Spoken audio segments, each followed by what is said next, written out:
Okay, hello everyone. My name is Jolene Simpson. I'm the GFB project coordinator for the coalition. Thank you for joining us today. To start off, the minutes should have gone off went out in the email, and then everyone in person has them in front of them. I'll just go over it really quickly, and then we can go forward with a motion to approve. So our last membership meeting was November 28th. Our debt coordinator, me, spoke on the Young Major Children's Approach. It was a very educational training. And then we had some announcements for the Celebration of Hope, which went very well. And as well for Christmas Anonymous. So that's all for the minutes. Do I have a motion to approve? Okay, so Larry Roberts, motion to approve, and then a second motion. Second. Okay, Laura Durham. I'm gonna give everybody a chance to go around and introduce themselves in person and online. We'll start with in person first. So we'll start right over here. I'm Daniela. Okay, Daniela. Hey, Larry Robinson, treasurer for the coalition. Amber Jones, recently hired as the regional overdose protection specialist. I'm Laura Durham. I'm the director of the coalition. Brittany Lawrence, I am the assistant of the coalition. And I'm Melissa. I am the program manager at the coalition. And Mike. And if you're online, you can introduce yourself as well. Okay, I'm Lauren Marlowe, and I'm the Family Service Advocate at Mid-Cumberland Head Start.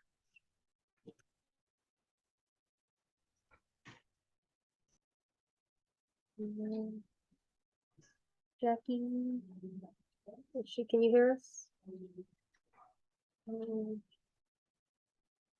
Well, Jackie was. Is there nobody else? That's all. Okay, perfect. So thank you all. No, you're good. Thank you all so much. We're really looking forward to our speaker today. Catherine Brown has learned CPR America, and she's going to be showing us hands-only chest compressions. But I will hand over to Larry Roberts to go over financials.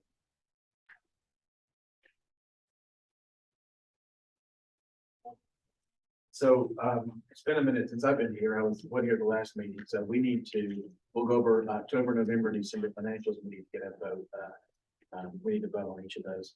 So what I'll do, rather than break down every single grant, I'll just tell you what the grant total was for the month of each of those months. As you know, we bill out for all those grants and then we get reimbursed.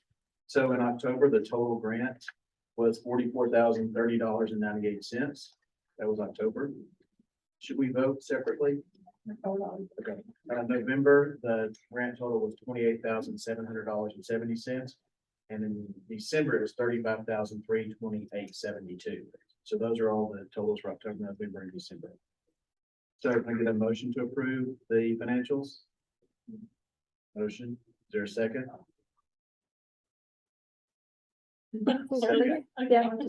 Yeah. Oh, Yes. Jaleese motion first, and then Melissa seconds, yeah. Any discussion about any of that?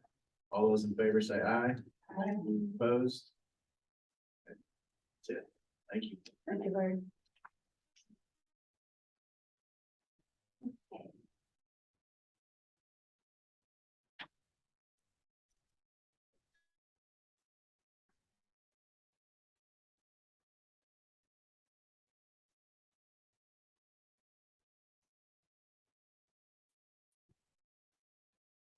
Okay, so I have our speaker here. Really excited here. We really appreciate you coming out here and going through this with us. Thank you all so much for having me. I was super excited when she emailed and said, can I come? Because it's always a happy time for me to teach CPR. I will tell you a little bit about my background, because you need to know why somebody is passionate about running around with dead fake bodies. And that's not your girl. I'm originally from the south side of Chicago, and I opened up the first freestanding CPR company. So, you know, they say, if you build it, they will come. They didn't come. They didn't come. So I grabbed my manager in the back. His name is Saul, S-A-L. Who can guess what Saul means? Say the line. Come on. I love it. It's Saul for Save a Life. So I started carrying Saul with me, and I would take my 4 children. They're much older now. Back then they were babies. and I would knock on people's doors. Hey, it's Dr. Catherine. If someone went into cardiac arrest, would you know what to do? They thought I was crazy, but no one called the police on me, so I kept going back. Well, after a while, they would say, it's just a CPR lady, just let her teach you and she'll go away. Right, she'll go away, that's it, right? And so I started teaching at parks, housing projects, churches. The guys were playing basketball, I would take the mannequin and the mannequin, like, what's up? Again, interrupting the game. But I felt like you don't know when cardiac arrest is gonna happen, so I had to go in all these non-traditional settings. So one day I get a phone call from the past employer, and they said, we don't know what you're doing.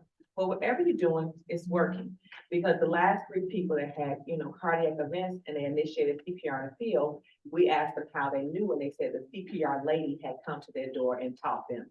So that was my clue that it's not about me building a building, because that wasn't my classroom. The community was my classroom, and that's where I needed to be. So I've taught for conferences nationally and internationally. I'm now the owner of Learn CPR America. Back then, it was called Dr. Catherine and Associate CPR courses. I'm a national spokesperson for the American Heart Association, and I've now, many years later, I've trained over 300,000 people for free in hands-on CPR. So I'm really honored and humbled when somebody calls me to come in, because it's my passion, it's what I do, and we know that we need to know the skill. So we're gonna do 2 simple steps today, okay? So you may have learned CPR with the rescue breaths. With hands-only CPR, we've simplified that. What we want people to do is build confidence and competence, and that comes by making it easy. So in hands-only CPR, step number 1, you see a teenager or an adult, who did I say, a teenager or an adult suddenly collapse.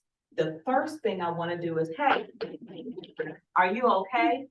They're not responding, so I have to call for help. Step number 1 is dialing 911. Step number 2 is pushing hard and fast in the center of the chest. So here's the heel of my hand. You can hold it out. Where are my Zoom people at? Hello, Zoom people in video world. Here, I'm here. And I'm in the center of the chest. So a trick that I like to use, do you remember in school when we would say, I pledge allegiance to the flag? Remember that? All right, do it with me. All right, you don't have to say it, but they were giving it. All right, do you feel where the heel of your hand is at? It's on your sternum, and it's exactly in the center of your chest. So you don't have to guess where it's at. Look, and unless your nose is crooked, when you look down, there's your thumb, but you might have a crooked nose. I don't know, but there you have it, okay? All right, so here we are. I push 2 inches deep, and I'm going about 100 to 120 beats a minute. So it's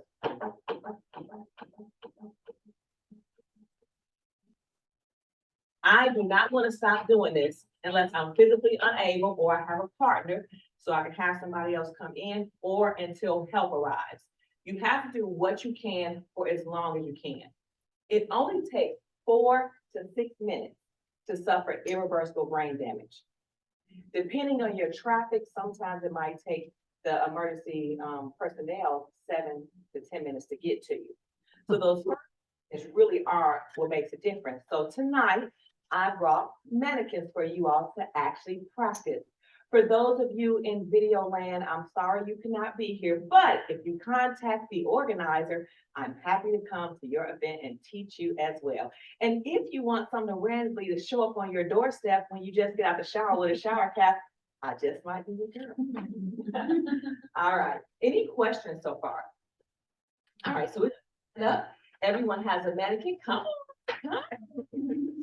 All right, in this mannequin that I have for you, you feel this texture part. This is where the heel of your hand will go. You can do the table or the floor. Ideally, you're gonna be on a flat surface.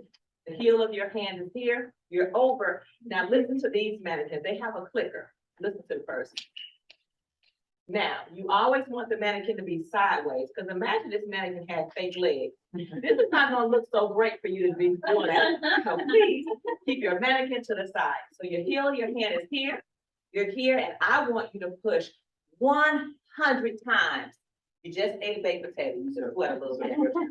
So I've always heard that you do it to the beat of Staying Alive. It is coming up. But guess what? You can do Staying Alive.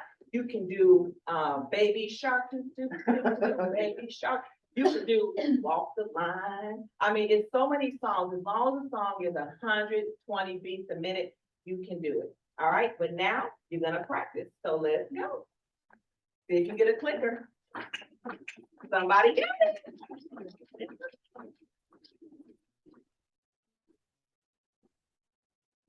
I'm not clicking, I don't know. I'm coming around and help you.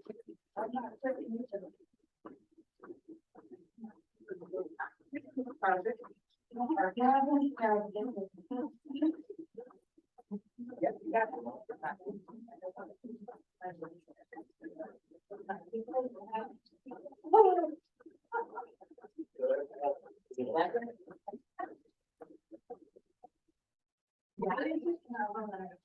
I really want to see you right on time to come and sweat with us.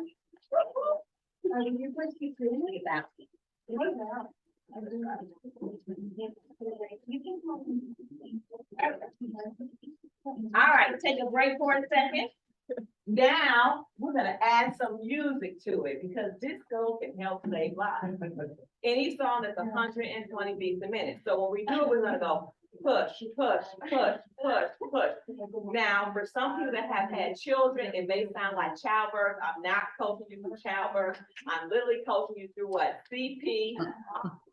We had a few people come in, so let's give them a recap. We're using hands-only CPR, which is CPR without the rescue breath. We're using it for teenagers and adults that suddenly collapse, okay? There were how many simple steps? 2. Step number 1 was to call 911. Step number 2 was to push hard and fast in the center of the, how many inches deep?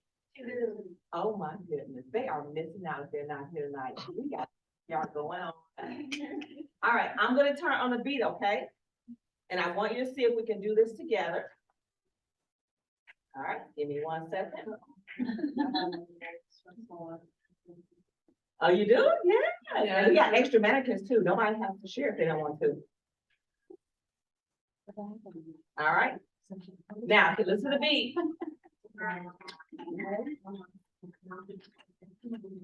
Push, push, push, push, push, push, push, push. Yeah. All right, keep going.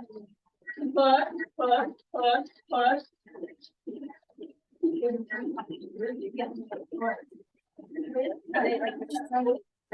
Oh, it's looking good. Now keep going. The song is 3 minutes. You get started. You only like 15 seconds.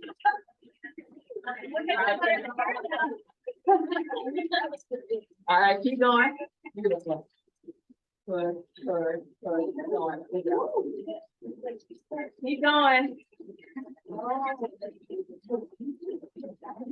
Push, push, push, push, push.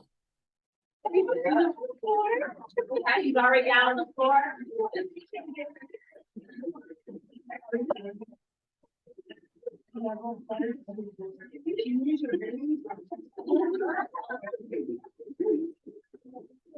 Oh my goodness.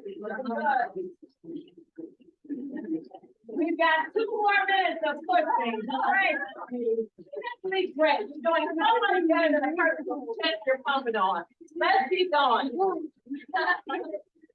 Keep going. Push, push, push, push, push, push, push, push, push.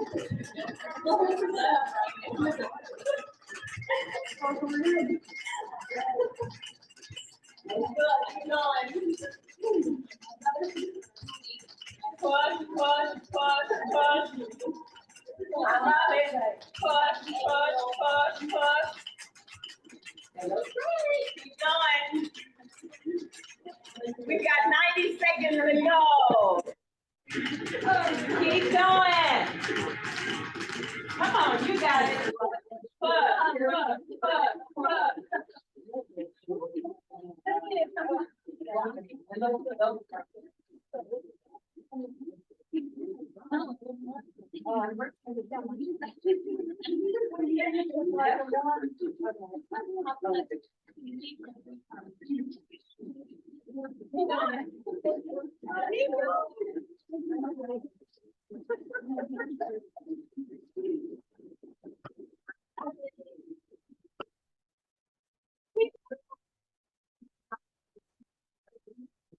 keep going. We got a minute left. You can go anything for a minute. Push, push, push, push. Oh, I love it. Push, push, push, push. Oh, this is good stuff. Oh, my goodness. If you are in video land, I don't know where you're at on the monitor, because I can't see it, but you are missing out. Yeah, they're seeing it. Push, push, push, push, keep going.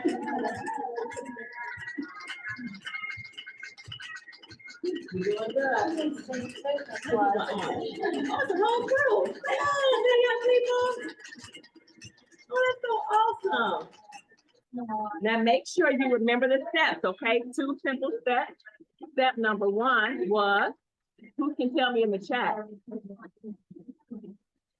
Oh, this is good. Yeah, Step number 1 is call 911. that's right. And step number 2? This is only, you're not doing mouth to mouth, only compressions. Yep, so you put your And then you can do it to a beat. I always was told, keep staying alive. That's Yep. it. You got it. 2 inches deep. All right. I'm 2 going inches. back. I just want to say hello. Hello. All right. Good job, you all.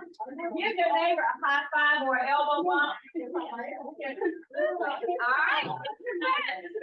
Take a seat. So, I know, right? You didn't know you were coming for a workout. All right, so let's talk about that. Here's what we know right now. Every 45 to 90 seconds in the United States, someone will die from a sudden cardiac arrest. If we can get more people to do hands-only CPR, we can double and triple those survival rates. So learning this simple step, right? It makes a difference. So remember, when you're pushing on that chest 2 inches deep, your hands are helping to circulate oxygen, right, to the brain and other vital organs. And a teenager and adult in collapsing has about 7 minutes of oxygen in their bloodstream. So we really need more people to learn this step. So I did bring you some amazing handouts that remind you of those 2 simple steps. But a couple of questions that may be in your mind. Do I really have to push that hard? Yes. Absolutely. Might I get tired? Yes. But if you have someone with you, you can call for help. So I might say, you in the green shirt, come and help me, place your hands here, and I might show her what to do if I got really tired. If they regain consciousness, I would just turn them on their side. And I would say, you know, stay calm, help is on the way. Here's what I do not want to do. I do not want to say, you just went out and we were pushing on your chest. You don't want to say that to somebody, right? You want to stay calm and in control because help is on the way. And it's a scary thing. I mean, this person, you know, we don't know necessarily what happened, but something went wrong, okay? If you have the automated external defibrillator, you would call for that as well. What other questions do you have about it? And was that helpful to really get in there to push and sweat a lot? This was good stuff. What other questions do you have? Question. Yeah. I think it was helpful to be on the floor because that's probably what you would be doing anyway. Absolutely. If they were on a bed or something, would you want to move to the floor if it's possible? So here's the answer to that question. If I'm physically unable to do that, then I wouldn't, right? Because somebody, you know, might be in the bed and they might be 400 pounds and I can't do that. I'm gonna do what I can. But if it's a situation that I could lower them to the floor, I would because the flat surface helps. Now in here, you know, you have some, you know, ladies that have dresses on. So for modesty, I do the table. But the floor is a lot easier because you're on that flat surface. Absolutely. So you're gonna feel the difference. Someone asked me, does it matter which hand? No, it's whichever hand you're more comfortable with. So if you feel comfortable with the left over right, right over left is fine. What's really important is that you keep the arm straight. So you don't want to do like this. So sometimes with ladies, we have a little extra, right? A little voluptuous. So we want to do this, okay? Because you see my arms are straight. If I move out the way because of the girls, I'm doing this. I'm not really pushing it out, right? So it makes a huge difference when you keep his arms as straight as you possibly can. Mhm. Well, yeah. I know this is, you know, no mouth, breath, you know. Does it help more though to do the breath? No, they actually did, what I love about the American Heart Association, I've been a volunteer with them since I was 16 years old. I know I don't look a day over 16, but it's been 3 decades, right? Plus over 3 decades. But what they found was that they did a research study. It's called the ECC committee that showed that hands-only CPR can be just as effective as traditional CPR. Why? Because people do it. A lot of people were not doing anything because they said, I don't know that person. I don't want to do rescue breaths. People were checking for pulses that weren't there, and they say, oh, I don't feel a pulse. Can you feel a pulse? Okay, can you feel a pulse? And it was so much time to check for something that wasn't there. They wanted the pulse to be there, but it wasn't there. So when they simplified it with just the hands only, it makes a difference. And people have survived with just hands only CPR. So research shows that people are more likely to do it. That's your non-medical professionals, your bystanders, more likely to do it, and it makes a difference because you get on that chest immediately. You see them collapse, you're like, hey, are you okay? You don't see the chest rising or falling, no signs of life. You did the most important step was to do what? Call for help. So help will come, and then you started doing it 2 inches deep, so it makes a huge difference. Yeah, that's a great, great question. And that's what I tell people all the time, like, this makes a difference. This makes a huge difference. What other questions? All great questions. Yeah. So I grew up hearing the whole thing about, if you break the ribs, you're doing it right. That meant, or kind of like thing. Well, If you break, can't. you keep going. Yes, so the question to me, I would say that they can survive that rib being cracked, that will heal. But they cannot survive if their heart is not doing anything. And I always say a simple math, like death plus death equals death. Death plus CPR gives people a chance at survival. Always try to make sure you have that heel of that hand in the center of the chest on the sternum. Sometimes, and you all did amazing tonight, actually like better than most. You just got to get even like, shh, I know I'm being recorded, but really better. Because some people, they kind of bop all around and they're going in the wrong spot. Try to stay right on the heel, right? The heel of the hand, the center of the chest, and just try to stay right there. You might hear, if you crack it, no worries, because guess what? You're doing the most important step and help is on the way. You all have a great response out here with your EMS system. So, I mean, that's a good thing. Yeah, great question. What other questions you got? You got awesome questions. I love it. So if you were on a scene at a restaurant, whatever, someone falls out, you do that. Should you try to follow up with ambulance? Like, how do you pass information of what you saw? I'm not often in a situation like that. So what would be the next step? Like ambulance gets them, takes them, and then I'm done, or should I Yeah, follow up to give them any information? good question. So here's what's happening. Once you identify the emergency, right? Help is on the way, but that EMS operator will likely stay on the phone with you. Okay. So they're probably asking you questions, and what we've started to do, if you look at the AHA website, is telling people, answer the questions, is not delaying the response. People would think if I don't answer the questions, I'm delaying the response. Help is actually on the way, so you can say, hey, I was walking, this person collapsed. I have somebody here helping me. We've started CPR, we're pushing on the chest, don't know the person, and that's it. So they're getting the information that they need. When help gets there, they will usually transport the person. They're probably gonna look and find some identification so they can identify, but they usually don't report back to you unless you know the person. So yeah. Yeah, whatever questions they got from you over here, they're going into the system. So that operator is trained. Actually, they're trained in tele-CPR to tell you what to do if you forget. But they're also typing all the information and it's going to the dispatch and they get all of it. And then when they're on scene, they're then communicating to the hospital. So it's a chain, what we call a chain of survival. But the most important step is you. You are the number one step. So you have to recognize the emergency and know that it is an emergency situation. Great questions. Another question. Oh, any Is questions anybody- online in the chat? I said nobody's typed anything. Okay, that's the coolest camera. It literally follows you around. I've never seen anything like it. It is daunting to me, like, how does that work? Sits down, so. Amazing. I mean, I went over there and it was like, I spy, and I looked on the thing and it was still looking at me. I was like, whoa, I didn't have to come that far. So it's really cool. I'm just gonna walk it. Is it still following? It's trying to find, yeah. Amazing. I don't know what that is, but I think everybody should have that, yeah. Any other questions at all?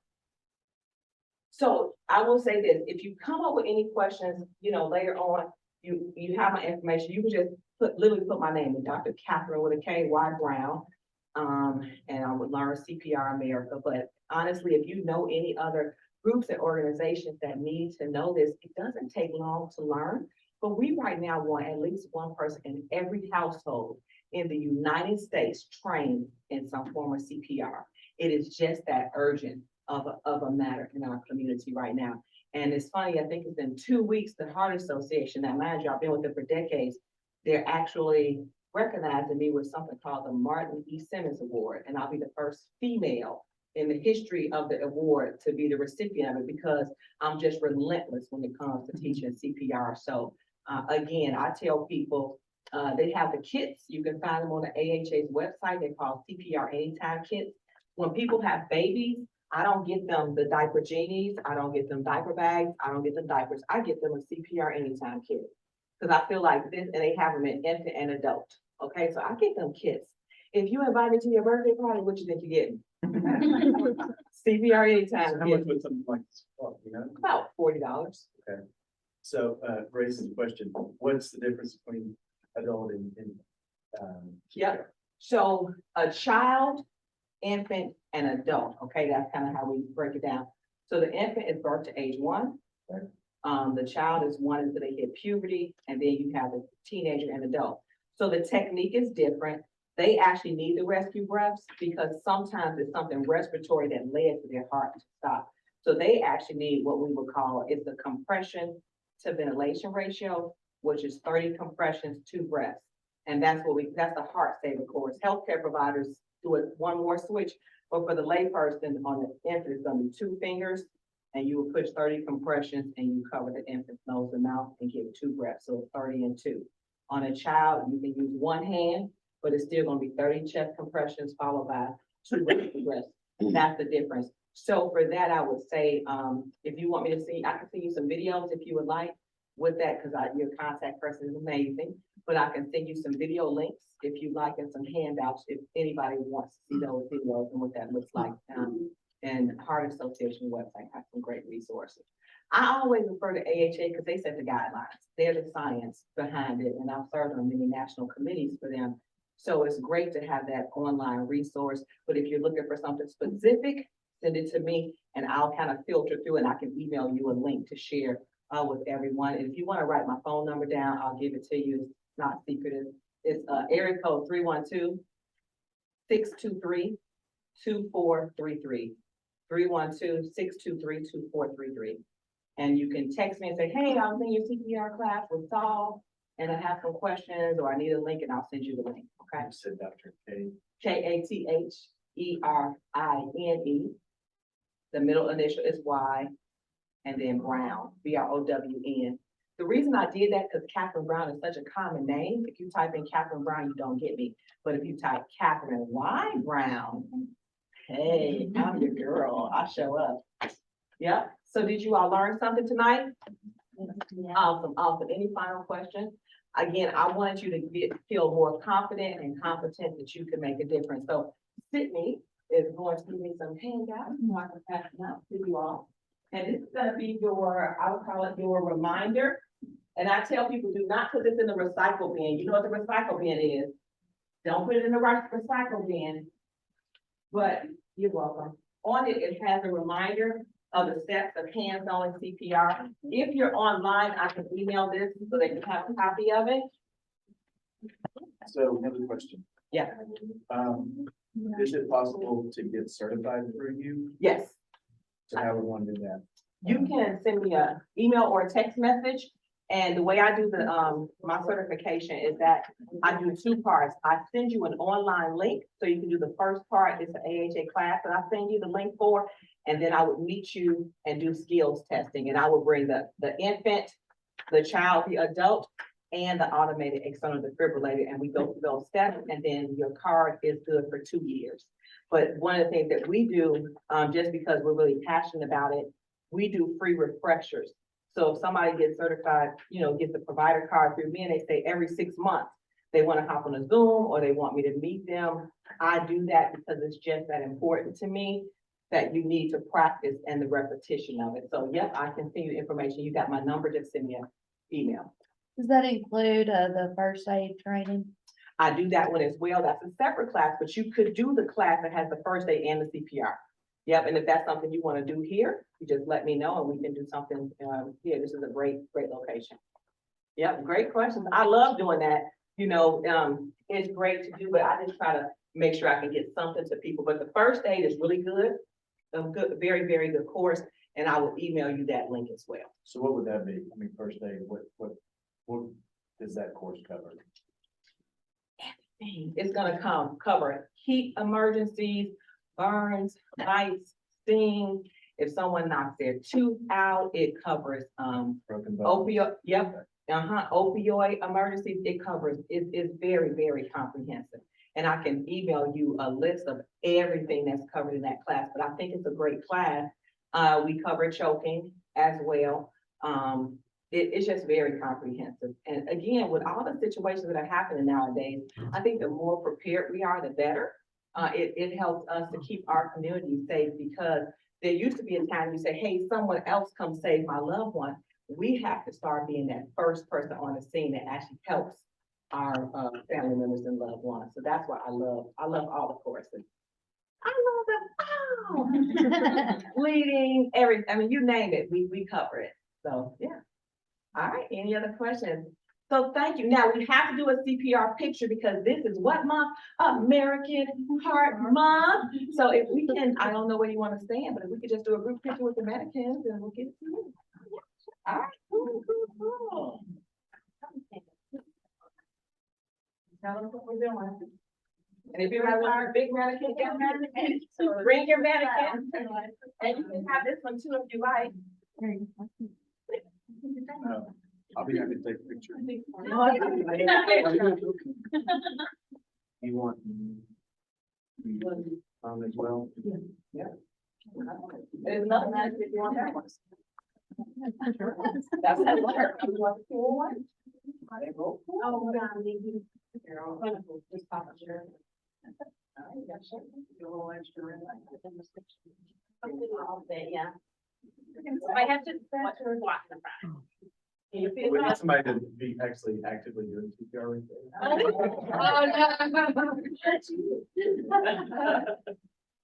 There you go. Yeah. Ready? 1, 2. 1, 2, and one more. Ready? 1, 2. Okay, I'm notorious for my selfies. If you missed out on one of my selfies, I don't know, it's like you missed out on that baked potato in the background. All right, let's see, is everybody in? 1, 2, I think I got us 1, 2, and 3. 1, 2, and 3. Thank you. Forgot about you. And you can.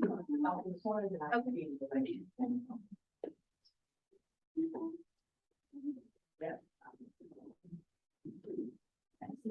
Oh, you're welcome. Thank you. All righty, yeah. Thank you so much. I really appreciate it. I just have a couple announcements to go over really quick.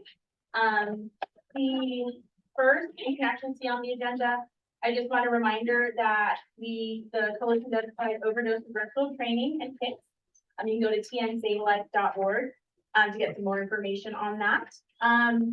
If you are in need of a lockbox or you know someone who might need one, we do provide free medication lockboxes at our office. Please stop by and grab one for you, a friend, a family.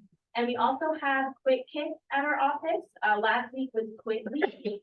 So if you or someone you know is ready to quit smoking or vaping, come by the office and we have those kits available for anyone interested.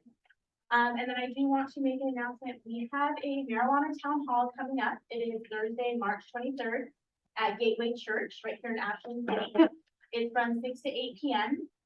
We're going to be providing dinner at 5, and we're actually going to be hearing from Dr. Kathy Beck, the director of schools here in Cheatham County. And special agent in charge with the Dangerous Drug Task Force at TBI, Connie Farmer.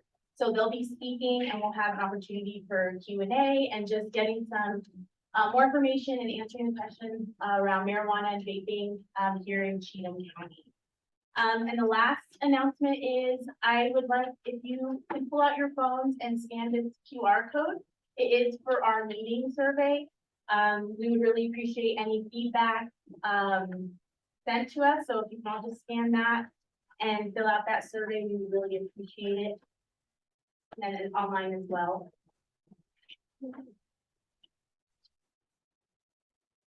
And then I do want to give the opportunity if anybody else has any other announcements online or any upcoming events or anything like that, feel free to share.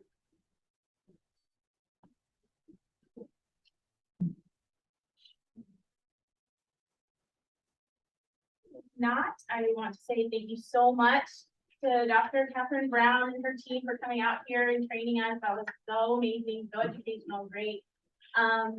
And before we leave, we do have a raffle for in-person attendees today. So Olivia can grab the bowl and bring it over here to me, and I'll go ahead and say, we're gonna have 2 winners. Okay. So if you have your raffle ticket, pull it out. So 228182. Oh, yay, Larry.